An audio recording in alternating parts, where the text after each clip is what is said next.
မင်္ဂလာပါခင်ဗျာကျွန်တော်ကဒီနေ့သင်ခန်းစာလေးမှာဆိုရင် Photoshop software နဲ့ line စဉ်ဓာတ်ပုံပြုလုပ်တဲ့နည်းလမ်းလေးကိုဒီသင်ခန်းစာလေးမှာကျွန်တော်သင်ပြပေးမှာဖြစ်ပါတယ်။ဒါကြောင့်ကျွန်တော်တို့ Photoshop software လေးဖွင့်လိုက်ပါမယ်။ Photoshop software လေးဖွင့်ပြီးသွားပြီဆိုရင်တော့ကိုယ့်ရဲ့ computer ထဲမှာကိုယ် line စဉ်ဓာတ်ပုံပြုလုပ်ချင်တဲ့ပုံလေးတစ်ပုံဖွင့်ပေးရမှာဖြစ်ပါတယ်။ဒီတော့ကျွန်တော်တို့ကိုယ့်ရဲ့ computer ထဲမှာရှိနေတဲ့ဓာတ်ပုံတွေကို Photoshop software ထဲမှာဖွင့်ချင်တယ်ဆိုရင် file ထဲကနေပြီးတော့ open ဒါမှမဟုတ်ကျွန်တော်တို့ keyboard shortcut နဲ့ control နဲ့ o နဲ့ကိုနှိပ်ပြီးတော့အလွယ်တကူကိုယ့်ရဲ့ computer ထဲမှာကိုယ်ပြုပြင်ချင်တဲ့ဓာတ်ပုံလေးတွေကိုဖွင့်လို့ရမှာဖြစ်ပါတယ်။အဲ့တော့ဒီထဲကနေပြီးတော့ကျွန်တော်တို့ line စဉ်ဓာတ်ပုံပြုလုပ်မဲ့ပုံလေးကိုကျွန်တော်တို့လိုက်ရှာပြီးတော့မှကျွန်တော်တို့ဖွင့်ပေးပါမယ်။ select ပေးပြီးတော့ open ဆိုတာလေးကိုနှိပ်ပေးပါမယ်။နှိပ်လိုက်တာနဲ့တပြိုင်တည်းကျွန်တော်တို့ Photoshop software ထဲမှာကိုယ် line စဉ်ဓာတ်ပုံပြုလုပ်ချင်တဲ့ပုံလေးတစ်ပုံကျွန်တော်တို့ရောက်ရှိလာပါလိမ့်မယ်။ဒီတော့ကျွန်တော်တို့ line စဉ်ဓာတ်ပုံမပြုလုပ်ခင်မှာ line စဉ်ဓာတ်ပုံပြုလုပ်ဖို့ရာအတွက်တိထိုက်တာလေးနည်းလေးရှိပါတယ်ကျွန်တော်တို့ line စဉ်ဓာတ်ပုံပြုလုပ်တဲ့အခါမှာဆိုရင်ကိုပြုလုပ်မဲ့ line စဉ်ဓာတ်ပုံရဲ့ site လေးကိုကိုယ်တိုင်သိရှိနားလည်ထားဖို့ကျွန်တော်တို့လိုပါတယ်အဲ့တော့ line စဉ်ဓာတ်ပုံ site တွေကကျွန်တော်တို့အများကြီးပဲရှိတာဖြစ်တဲ့အတွက်အဲ့ထက်ကနေပြီးတော့မှကိုအသုံးပြုမဲ့ line စဉ်ဓာတ်ပုံ site လေးကိုရွေးချယ်ပြီးတော့မှကျွန်တော်တို့ပြုလုပ်လို့ရပါတယ်အခုဒီရဲ့ဓာတ်ပုံလေးမှာဆိုရင်ကျွန်တော်တို့ line စဉ်ဓာတ်ပုံနဲ့ပတ်သက်တဲ့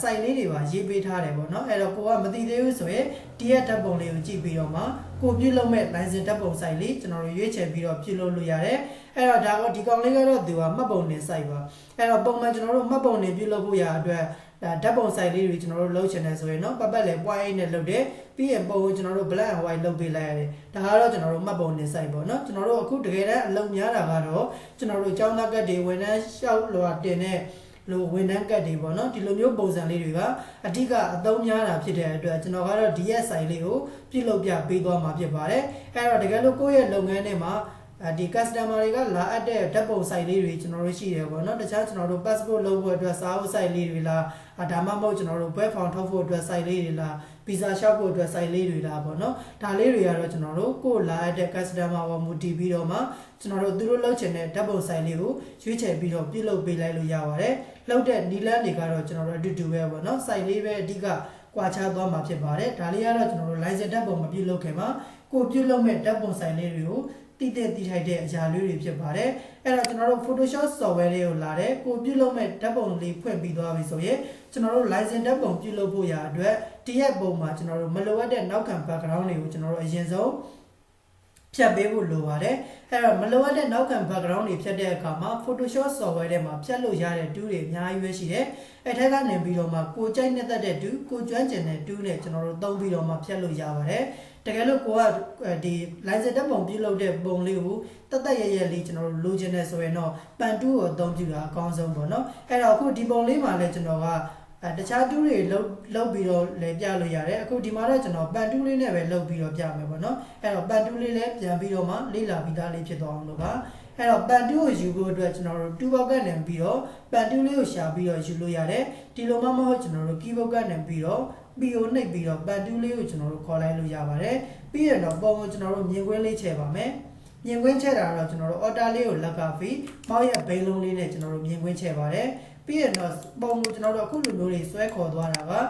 keyboard ကနေပြီးတော့ space bar လေးကိုလက်ကဖိပြီးတော့မောက်ရဲ့လက်ကလစ်လေးနဲ့ဖိဆွဲပြီးတော့သွားတာဖြစ်ပါတယ်အဲ့တော့ zone and zone အောင်လုပ်တတ်တဲ့ပုံလေးကိုကျွန်တော်တို့နေရာတွေရွှေ့တတ်တယ်ဆိုရင်တော့ keyboard က P လေးကိုယူပြီးတော့မှကျွန်တော်တို့ဒီမှာပန်တူးလေးနဲ့စပြီးတော့ကိုယ့်ရဲ့ပုံကိုဖြတ်မှာဖြစ်ပါတယ်အဲ့တော့ပန်တူးနဲ့ဖြတ်တဲ့အခါမှာကျွန်တော်တို့မြန်စရာမလိုအဓိကကိုယ့်ရဲ့ပုံကိုပန်တူးနဲ့ဖြတ်ရတဲ့အကြောင်းရင်းကပုံကိုတရလေးဖြစ်လာဖို့ရအတွက်ပုံကိုတက်ရက်ဖို့ရအတွက်ပန်တူးကိုအသုံးပြုတာဖြစ်တယ်အဲ့တော့ပန်တူးကိုသုံးတဲ့အခါမှာကျွန်တော်တို့တိုင်းမမြန်လဲဘာမှမဖြစ်ဘူးကျွန်တော်တို့ပုံလေးကိုအဓိကတက်ရလေးလိုက်ပြီးတော့မှလှိထုတ်ပေးဖို့ပဲပေါ့နော်အဲ့တော့ဒီမှာကျွန်တော်တို့ပန်တူးလေးနဲ့စပြီးတော့မှဖြတ်လိုက်မယ်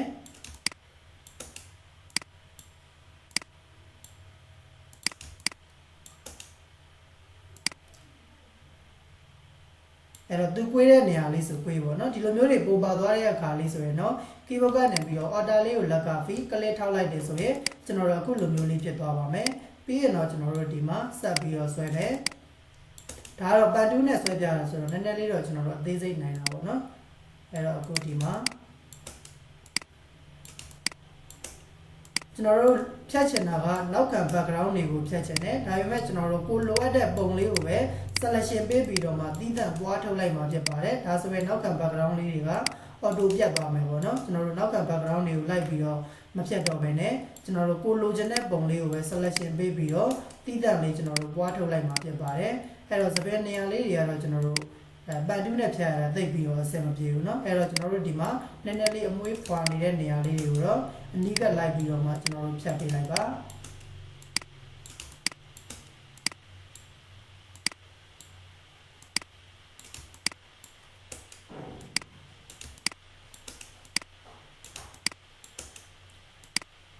အဲ့တော့စပယ်နေမှာကသူကနည်းနည်းလေးအပြင်လေးတွေကဒီပုံရဲ့ resolution ကလည်းတိတ်ပြီးတော့မကောင်းတာဖြစ်တဲ့အတွက်နည်းနည်းလေးအတွင်းသားလေးကိုယူပြီးတော့မှဖြတ်လိုက်တယ်เนาะအဲ့တော့အတွင်းသားကိုယူဖြတ်မှာပဲကျွန်တော်တို့ပုံကနည်းနည်းလေးတက်တက်ရရလေးရမယ်ဘာလို့လဲဆိုတော့ဒီပုံကကျွန်တော်တို့ resolution တွေကလည်းမကောင်းတော့ဘူးဖုန်းကင်မရာနဲ့ရိုက်ထားတဲ့အတွက်ကင်မရာလည်းမကောင်းတော့ကျွန်တော်တို့ပုံကမကြည့်မလင်နေဖြစ်နေတယ်ပေါ့နော်အဲ့တော့ဒီရဲ့ပုံကိုကျွန်တော်တို့က license ဓာတ်ပုံပြုလုပ်ဖို့ရအတွက်ဆိုရင်ကျွန်တော်တို့ပုံလေးကိုနည်းနည်းလေးထပ်ပြီးတော့မှ color lighting လေးတွေချိန်ပေးရမယ်ပြီးရင်ပုံကိုကျွန်တော်တို့ပြင်စရာရှိတာလေးတွေနည်းနည်းလေးထပ်ပြီးတော့ပြင်ပေးဖို့လိုတယ်ပေါ့အဲ့တော့မပြင်မဲနဲ့လုပ်ပေးလိုက်လေပုံကတော့ဖြစ်ဘူးပေါ့နော်ဒါပေမဲ့ပုံကတော့ကျွန်တော်တို့ပုံကောင်းလေးတစ်ပုံတော့ကျွန်တော်တို့ရမှာမဟုတ်ဘူး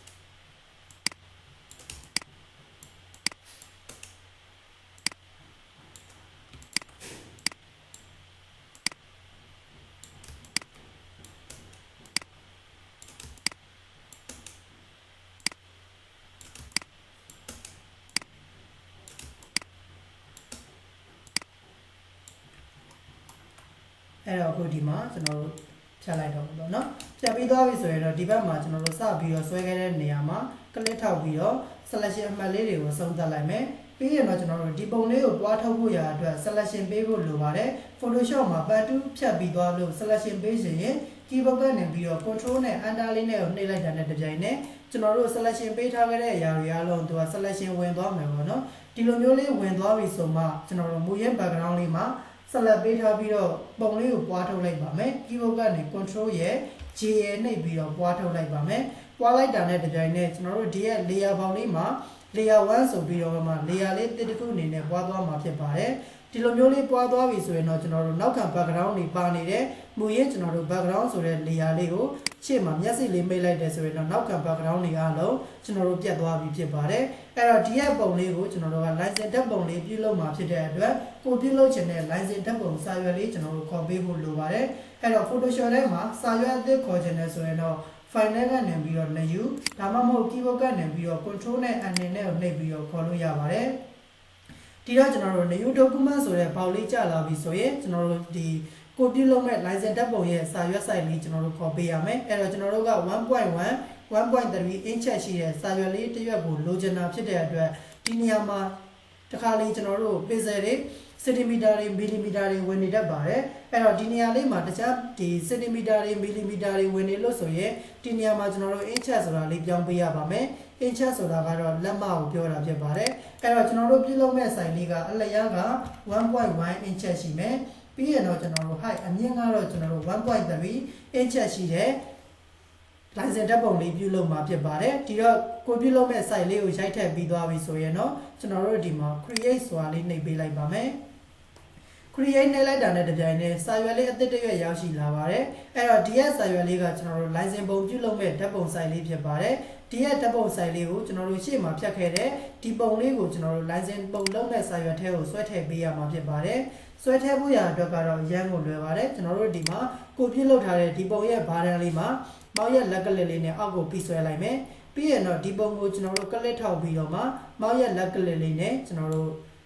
license ပုံလုပ်မဲ့စာရွက်လေးတွေကိုလွယ်ကူပဲဆွဲထည့်လိုက်ပါတယ်ပြီးရင်တော့ဒီပုံလေးကိုကျွန်တော်တို့ဘားတန်းလေးကနေပြီးတော့သူ့ရဲ့ဘားတန်းလေးကိုပုံမှန်အတိုင်းပြန်ပြီးတော့တင်ပေးလိုက်ပါ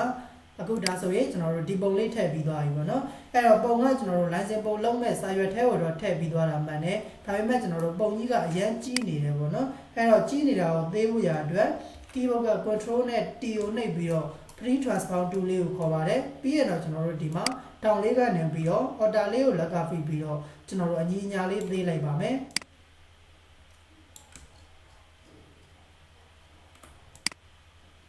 ခုလိုမျိုးလေးကျွန်တော်တို့သေးလိုက်မယ်ပေါ့နော်အဲ့တော့နည်းနည်းလေးထပ်ပြီးတော့သေးလိုက်မယ် ဒီပုံစံအနေထားပေါ့ကိုယ့်ရဲ့ပုံနဲ့ကိုက်ညီမှုရှိတဲ့ပုံစံအနေထားလေးကျွန်တော်တို့ control T ကိုနှိပ်ပြီးတော့သေးလိုက်လို့ရပါတယ်ကိုချမ်းနဲ့တက်တဲ့အရွယ်အစားရသွားပြီဆိုရင်တော့ keyboard ကနေပြီးတော့ enter လေးခောက်လိုက်ပါမယ်အခုဒါဆိုရင်ကျွန်တော်တို့ license ပုံလုံးမဲ့စာရွက်ထဲမှာကိုပြုလုပ်မဲ့ဓာတ်ပုံလေးတော့ထည့်ပြီးသွားပြီထည့်ပြီးသွားတဲ့အချိန်မှာကျွန်တော်တို့ license ပုံတွေမှာနောက်ခံ background အပြာရောင်ပြောင်းပေးရမှာဖြစ်တဲ့အတွက် background ဆိုတဲ့ layer မှာတော့ပုံစံလေးဝင်နေပါတယ်သူ့ကို click နှစ်ချက်နှိပ်ပြီးတော့မှတော့ပုံစံလေးကိုဖြုတ်လိုက်လို့ရပါတယ်ဒီလိုလေးဖြုတ်ပြီးသွားပြီဆိုရင်တော့ကျွန်တော်တို့ color ရောင်တွေပြောင်းဖို့ရာအတွက်ဒီရဲ့ layer ပေါ်မှာ double click နှိပ်ပြီးတော့မှကျွန်တော်တို့ blending option ပေါက်ကိုခေါ်ပါတယ်ဒီရဲ့ blending option ပေါက်ထဲမှာကျွန်တော်တို့ color အရောင်ဖြည့်ချင်တာဖြစ်တဲ့အတွက် color overlay မှာ click တစ်ချက်နှိပ်ပြီးတော့မှကျွန်တော်တို့ color မှာအဖြူရောင်ဝင်နေပါတယ်သူ့ကိုကျွန်တော်တို့ color အပြာရောင်ပြောင်းပါမယ်အဲ့တော့ color အရောင်ပြောင်းတဲ့အခါမှာကျွန်တော်တို့အပြာရောင်လေးလျှောက်ပြီးတော့မှအခုလိုမျိုးတွေမောက်နဲ့ထောက်ပြီးတော့မရွေးချင်ဘူးဆိုရင်ကျွန်တော်တို့သူ့ရဲ့ color code လေးတွေရှိပါတယ်အဲ့တော့ color code မှာကျွန်တော်တို့ကဒီမှာsoft blue နဲ့ dark blue ဆိုပြီးတော့သူကနှစ်ရောင်ရှိတယ်ဒီထက်ကနေပြီးတော့မှကိုကြိုက်နေတဲ့ color code လေးတွေကိုအသုံးပြုပြီးတော့မှကျွန်တော်တို့အရောင်ကိုရွေးချယ်လို့ရပါတယ်အဲ့တော့ကျွန်တော်ကတော့ဒီမှာကအပေါ်ကအပြာရောင်မကြိုက်ဘူးကျွန်တော်တို့ဒီရဲ့ dark blue ဆိုတဲ့အပြာရောင်ကိုသုံးချင်တာဖြစ်တဲ့အတွက်share 0062 BB ဆိုပြီးတော့မှကျွန်တော်တို့ရေးပေးရပါမယ်အဲ့တော့ဒီရဲ့ color code လေးကိုကျွန်တော်တို့ဒီအောက်က color code ထည့်တဲ့နေရာလေးမှာထည့်ပေးရပါမယ်0062 BB ဆိုပြီးတော့ထည့်လိုက်မယ်ပေါ့နော်အဲ့တော့သူ့ရဲ့ color code လေး0062 BB ဆိုပြီးတော့ထည့်လိုက်တယ်ထည့်လိုက်တာနဲ့တပြိုင်နက်သူနဲ့သက်ဆိုင်တဲ့ color အပြာရောင်လေးဝင်သွားပါတယ်ပြီးရင်တော့ okay နှိပ်ပါမယ် okay နှိပ်ပါမယ်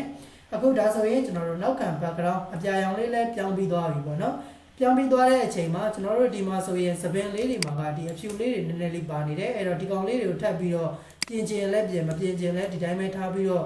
့ထုတ်လိုက်လဲဘာမှတော့မဖြစ်ဘူးပေါ့နော်ပုံမှန်တော့သိပြီးတော့မတက်မရဖြစ်သွားမယ်အဲ့တော့အခုလောလောဆယ်ကျွန်တော်တို့ထပ်ပြီးတော့ပြင်ပေးရမှာကဒီရဲ့ license ပုံလေးမှာကျွန်တော်တို့နည်းနည်းလေးမှောင်နေတယ်သူ့ကိုအလင်းလေးနည်းနည်းထည့်ချင်တာဖြစ်တဲ့အတွက် keyboard က control ရဲ့ M ငယ်နှိပ်ပြီးတော့မှကျွန်တော်တို့ဒီမှာ cut ဆိုတဲ့ပေါက်လေးခေါ်လိုက်တယ်ကျွန်တော်တို့ဒီမှာနည်းနည်းလေးဆွဲပြီးတော့မှပုံလေးကိုအလင်းတင်လိုက်ပါမယ်ကြည့်ကောင်းမဲ့ပုံလောက်ထိတင်လိုက်ပါတော့ပြီးရင်တော့ကျွန်တော်တို့ okay လေးနှိပ်ပေးပါမယ်နှိပ်ပြီးသွားပြီဆိုရင်တော့ကျွန်တော်ကတော့ဒီပုံစံတန်းလေးသဘောကျသွားပြီဒီတန်းလေးပဲထားလိုက်တော့မယ်အဲ့တော့ဒီရဲ့ပုံလေးကိုကျွန်တော်တို့အပြင်မှာ print ထုတ်ဖို့ရာအတွက်ကို print ထုတ်မဲ့စာရွက်လေးပုံကိုဒီရဲ့ license ပုံလေးတွေကျွန်တော်တို့စီပေးဖို့လိုပါတယ်အရင်ဆုံးမစီခင်မှာဒီရဲ့ layer တွေကိုပေါင်းပြပါမယ် layer 0ပုံမှာဆက်လက်ပေးပြီးတော့သူ့ပုံမှာ right click နဲ့ flatten image ဆိုတာကိုလုပ်ပြီးတော့မှပုံလေးကိုအားလုံးကျွန်တော်တို့ layer တွေပေါင်းပြလိုက်ပါမယ်ဒီလိုမျိုးလေးပေါင်းပြီးသွားပြီဆိုမှကျွန်တော်တို့အပြင်မှာ print ထုတ်တဲ့အချိန်မှာကျွန်တော်တို့ကတ်ကြီးရာလေးပေးဖို့အတွက်အဖြူအနားလေးတွေကုတ်ပါမယ်ဒါလေးတွေကုတ်ဖို့ရာအတွက် keyboard ကနေပြီးတော့ control ရဲ့ order ရဲ့ C ရဲ့နှိပ်ပြီးတော့မှစာရွက် site လေးကိုခေါ်ပါတယ်ဒီရဲ့စာရွက် site လေးထဲမှာကျွန်တော်တို့ဒီနေရာမှာ pixel နေရာမှာ inch ဆိုတာလေးပြောင်းပြီးတော့မှ 0.10 လောက်ကျွန်တော်တို့ထပ်ပြီးတော့မှတိုးလိုက်ပါမယ်enter လေးခောက်လိုက်ပါမယ်ဒါဆိုရင်တော့ကျွန်တော်တို့အခုလိုမျိုးပုံစံလေးဖြစ်သွားပါတယ်ပေါ့နော်စာရွက်အဖြူသားလေးတွေထပ်ပြီးတော့တိုးလာပါတယ်အဲ့တော့ဒီကောင်လေးတိုးလာပြီဆိုရင်တော့ကျွန်တော်တို့ကတ်ကြီးကိုက်တဲ့အခါမှာကျွန်တော်တို့အမဲရောင်မြင်းချောင်းလေးကျွန်တော်တို့ထပ်ပြီးတော့ပါစေချင်တယ်ဆိုရင်ဒါအားလုံးကိုကျွန်တော်တို့ control ရနဲ့ select all ပေးပါတယ် select all ပေးပြီးသွားပြီဆိုရင်တော့ဘေးပေါင်စတုပ်အမဲရောင်လေးထည့်ဖို့အတွက် edit ထဲကနေပြီးတော့မှစတုပ်ဆိုတာကိုသွားလို့ရတယ်ဒီလိုမှမသွားချင်ဘူးဆိုရင်တော့ keyboard shortcut နဲ့ order လေးကိုလက်က feature E ရဲ့ S ရဲ့နှိပ်လိုက်တာနဲ့စတုပ်ဆိုတဲ့ပေါက်လေးကျလာပါတယ်အဲ့တော့ဒီနေရာမှာကျွန်တော်တို့2 pixel လောက်ထားမယ် color အရောင်ကိုအမဲရောင်ပြောင်းပြီးတော့မှကျွန်တော်တို့ okay လေးနှိပ်ပါမယ် okay နှိပ်ပါမယ်ဒါဆိုရင်တော့ဒီမှာဘေးပေါင်စတုပ်အမဲရောင်လေးဝင်သွားပြီဖြစ်ပါတယ်အဲ့တော့လောလောဆယ်တော့ကျွန်တော်တို့ဒီမှာ selection ကြီးဝင်နေတာဖြစ်တဲ့အတွက် selection ပြန်ဖြုတ်မယ် control နဲ့ D ကိုနှိပ်ပြီးတော့ selection ကိုပြန်ပြီးတော့ဖြုတ်ပေးလိုက်လို့ရပါပြီအခုဒါဆိုရင်တော့ကျွန်တော်တို့ license ပုံလေးကတော့ကျွန်တော်တို့အားလုံးလှုပ်ဆောင်လို့ပြီးသွားပြီဖြစ်ပါတယ်license ပုံပြုလုပ်ပြီးသွားတာတော့မှန်တယ်ဒါပေမဲ့ကျွန်တော်တို့အပြင်မှာ print ထုတ်ဖို့အတွက်ကို print ထုတ်မဲ့စာရွက်လေးပုံမှာဒီရဲ့ license ပုံတိတိလေးတွေကိုကျွန်တော်တို့သွားပြီးတော့မှစီပေးဖို့လိုပါသေးတယ်။ဘာကြောင့်စီပေးရလဲဆိုရင်ကျွန်တော်တို့ print ထုတ်ဖို့ရာအတွက်ကျွန်တော်တို့စီပေးရတာဖြစ်ပါတယ်။အဲ့တော့ကိုက print ထုတ်မှာက photo paper 4/6 စာရွက်လေးနဲ့ထုတ်မှာလားဒါမှမဟုတ်ကျွန်တော်တို့ A4 စာရွက်နဲ့ပဲကျွန်တော်တို့ထုတ်မှာလားပေါ့နော်။အဲ့တော့ကို print ထုတ်ချင်တဲ့စာရွက်လေးတစ်ရွက်ထပ်ပြီးတော့ခေါ်ဖို့လိုပါတယ်။ file ထဲကနေပြီးတော့ new ကိုနှိပ်ပြီးတော့စာရွက်တစ်ရွက်ထပ်ခေါ်မယ်ကျွန်တော်တို့ကဒီ photo paper 4/6 လေးနဲ့ပဲထုတ်ချင်တာဖြစ်တဲ့အတွက် photo ဆိုတဲ့ tag ကိုဝင်ပြီးတော့မှ 4/6 စာရွက်လေးကျွန်တော်ရွေးလိုက်ပါတယ်ပြီးရင်တော့ create ဆိုတာလေးနှိပ်လိုက်ပါမယ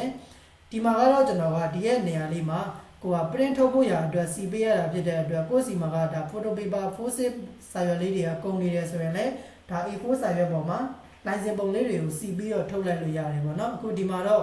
photo paper 4 လေးကိုပဲရွေးလိုက်တယ်ရွေးပြီးသွားပြီဆိုရင်တော့ကျွန်တော်တို့ပြုလုပ်ထားတဲ့ license ပုံလေးကိုဒီရဲ့4စာရွက်လေးထဲမှာအလွယ်တကူဆွဲပြီးတော့မှထည့်လိုက်ပါမယ်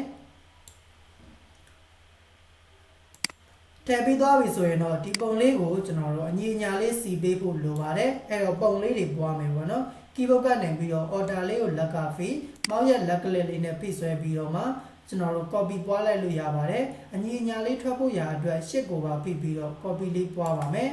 ပြီးရင်တော့ကျွန်တော်တို့ဒီမှာရှစ်ကိုလက်ကဖိတာ right arrow key လေးနှိပ်ပြီးတော့နည်းနည်းလေးကျွန်တော်တို့ချပါမယ် order ကိုလက်ကဖိ copy လေးပွားမယ်ရှစ်ကိုလက်ကဖိ right arrow key လေးကိုနှိပ်လိုက်တယ်ဆိုရင်သူနဲ့ရဲ့ဂျားတဲ့အကွာအဝေးလေးကျွန်တော်တို့နည်းနည်းလေးချသွားပြီဖြစ်ပါတယ်အဲ့တော့ဒီကောင်လေးတွေ copy ပေါ်ပြီးသွားပြီဆိုရင်တော့ကျွန်တော်တို့ layer ပေါက်မှာ layer 3ခုဖြစ်နေပါလိမ့်မယ်အဲ့တော့ဒီရဲ့ copy ပွားထားတဲ့ layer 3ခုကို control လက်ကဖိတစ်ခုချင်းလိုက်ဆက်လက်ပေးပြီးတော့ control နဲ့ e နဲ့ကိုနှိပ်ပြီးတော့မှကျွန်တော်တို့ layer တွေကို3ခုတစ်ခုပေါင်းပြလိုက်ပါမယ်ပေါင်းပြီးသွားပြီဆိုမှဒီရဲ့ပုံလေးတွေကို order လေးကိုလက်ကဖိ copy လေးထပ်ပြီးတော့ပွားပါမယ်ရှစ်ကိုလက်ကဖိ down arrow key လေးကိုနှိပ်ပြီးတော့နည်းနည်းလေးချပါမယ်ပြီးရင်သူတို့နှစ်ခုလုံးကိုဆက်လက်ပြန်ပြီးဒီမှာကျွန်တော်တို့ order နဲ့ရှစ်နဲ့ကိုလက်ကဖိမောက်ရဲ့လက်ကလေးလေးနဲ့ဖိဆွဲပြီးတော့မှ copy လေးပွားပါမယ်ရှစ်ကိုလက်ကဖိ down arrow key လေးနှိပ်လိုက်တယ်ဆိုရင်သူတို့တွေရဲ့ဂျားတဲ့အကွာအဝေးလေးတွေကျွန်တော်တို့အညီညာလေးဖြစ်သွားပြီဖြစ်ပါတယ်အဲ့တော့ဒီကောင်လေးအားလုံးကကျွန်တော်တို့ဒီ post-it စာရွက်ထဲမှာ copy တွေတော့ပွားပြီးသွားပြီပေါ့နော်ဒါပေမဲ့ကျွန်တော်တို့စာရွက်ရဲ့အလဲကောင်းစင်တာမှာမကျနေတာဖြစ်တဲ့အတွက်ကျွန်တော်တို့ပွားထားတဲ့ပုံတွေအားလုံးကိုဆက်လက်ပေးလိုက်ပါမယ်အပေါ်ဆုံးမှာဆက်လက်ပေးတယ်ရှစ်ကိုလက်ကဖိပြီးတော့အောက်ဆုံး layer လေးမှာဆက်လက်ပေးလိုက်ပါမယ်ပြီးရင်တော့ဒီကောင်တွေအားလုံးကို control နဲ့ e ကိုနှိပ်ပြီးတော့မှ layer တွေအားလုံးကိုပေါင်းပြလိုက်လို့ရပါတယ်ပေါင်းပြီးသွားပြီဆိုရင်တော့ကျွန်တော်တို့ဒီရဲ့ပုံတွေကိုအောက်ကစာရွက်လေးရဲ့အလဲကောင်းစင်တာမှာတက်အောင်ချိန်ပေးဖို့ရာအတွက် layer နှစ်ခုလုံးကိုကျွန်တော်တို့ဆက်လက်ပေးပါတယ်အပေါ်က option bar လေးမှာကျွန်တော်တို့ align ချိန်တဲ့နေရာလေးတွေရှိပါတယ်center ကိုရွေးပါမယ်ပြီးရင် middle ကိုရွေးလိုက်ပါမယ်အခုဒါဆိုရင်တော့သူက 4-6 စာရွက်ထဲမှာကျွန်တော်တို့ပြုလုပ်ထားခဲ့တဲ့ license ဓာတ်ပုံလေးတွေကစာရွက်ရဲ့အလဲကောင်း center တက်တဲ့လေးမှာကျွန်တော်တို့ရောက်ရှိသွားပြီဖြစ်ပါတယ်အဲ့တော့ဒီရဲ့ပုံလေးကိုမှကျွန်တော်တို့ print ထုတ်ပေးဖို့ရာအတွက်ကျွန်တော်တို့ keyboard ကနေပြီးတော့ control နဲ့ p ကိုနှိပ်ပြီးတော့မှကျွန်တော်တို့ကိုယ့်ရှီမှာချိတ်ဆက်ထားတဲ့ဒါ printer လေးကိုရွေးပြီးတော့မှကျွန်တော်တို့လွယ်တကူ print ထုတ်လိုက်လို့ရပါပြီအဲ့တော့ဒီမှာတော့ကျွန်တော်စီမှာကဒါ printer ချိတ်မထားတဲ့အတွက် print ကိုတော့ထုတ်မပြပေးတော့ဘူးเนาะအဲ့တော့အခုဒီမှာကျွန်တော်တို့ print ထုတ်လို့လည်းရသွားပြီဖြစ်ပါတယ်အခုဒါဆိုရင်ဒီရဲ့သင်ခန်းစာလေးကကျွန်တော်တို့ Photoshop နဲ့ license ဓာတ်ပုံပြုလုပ်တဲ့နည်းလမ်းလေးဖြစ်ပါတယ်ဒီသင်ခန်းစာလေးကအားလုံးအတွက်အရန်အကျိုးရှိလောက်မယ်လို့ထင်တယ်ကိုယ်တိုင်လက်တွေ့လိုက်ပြီးတော့မှလေ့ကျင့်ကြည့်ပေးပါအကယ်၍ကိုယ်တိုင်လေ့ကျင့်ကြည့်တဲ့အခါမှာမရတဲ့နေရာလေးတွေရှိရဲကျွန်တော်သင်ပေးတာနားမလည်လိုက်တဲ့နေရာလေးတွေရှိရဲဆိုရင်လည်းကျွန်တော်ကိုပြန်ပြီးတော့မေးမြန်းပေးလို့ရပါတယ်အကယ်၍ Photoshop ကိုအခြေခံမှစပြီးတော့ကြောကြမ်းကြင်တက်မြောက်ချင်တယ်ဆိုရင်တော့ကျွန်တော် Photoshop online class လေးဖွင့်ပေးထားပါတယ် Facebook private group မှာသင်ခန်းစာ record video file လေးနဲ့သင်ကြားပေးသွားမှာဖြစ်ပါတယ်အဲ့တော့ကိုကတကယ်လို့ online ကနေပြီးတော့တိုက်ရိုက်မလေ့လာခြင်းဘူးဆိုရင်လည်းသင်ခန်းစာလေးတွေကို download ဆွဲပြီးတော့မှကိုယ်တိုင် AC နဲ့လေ့လာလို့ရပါတယ်အဲ့တော့ Photoshop သင်တန်းလေးတက်ချင်တယ်ဆိုရင်လည်းသင်တန်းကြီး1000ကျပ် discount ချပေးထားတဲ့အတွက်သင်တန်းကြီးကလည်း1000ကျပ်နဲ့တက်ခွင့်ရမှာဖြစ်ပါတယ်အဲ့တော့တကယ်လို့သင်တန်းလေးတက်ချင်တယ်ဆိုရင်လည်းကျွန်တော်ရဲ့ Facebook page Messenger ကနေပြီးတော့ Photoshop သင်တန်းလေးတက်ချင်လို့ပါဆိုပြီးတော့သင်တန်းလေးလာပြီးတော့ join ပေးလို့ရပါတယ်အားလုံးကျေးဇူးတင်ပါတယ်အခုဒါဆိုရင်ဒီသင်ခန်းစာလေးကိုကျွန်တော်ဒီမှာပဲရှင်းထားလိုက်ပါမယ်ခင်ဗျာ